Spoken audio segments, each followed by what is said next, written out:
சிந்து சமவெளி நாகரிகத்தை ஆராய்ச்சி செஞ்ச ஆராய்ச்சியாளர்களை பற்றி இந்த வீடியோவில் பார்க்கலாம். 1826ஆம் ஆண்டு சார்லஸ் மேசன்கிற ஆங்கிலேயர் ஹரப்பாவுக்கு வருகை தந்தாங்க. அப்போ அவருக்கு சில தொல்லியல் எச்சங்கள் கிடைக்குது. 1831ஆம் ஆண்டு அலெக்சாண்டர் பர்னஸ்ங்கிற ஆங்கிலேயர் ஆம்ரிக்கு வருகை தந்தாங்க. ஆம்ரி பாகிஸ்தான் பகுதியிலே இருக்கு. 1853, 1856 மற்றும் 1875 ஆண்டுகளில் ஹரப்பா மற்றும் மொஹஞ்சதாரோவை அலெக்சாண்டர் கன்னிங்ஹாம் ஆராய்ச்சி செஞ்சாங்க.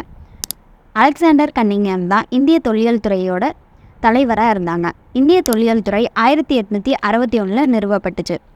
1856 லாகூர்லேருந்து முல்தானுக்கு ரயில் பாதை அமைக்கிறாங்க. ரயில் பாதை அமைக்க தோண்டும் போது சுட்ட செங்கற்கள் கண்டுபிடிச்சாங்க.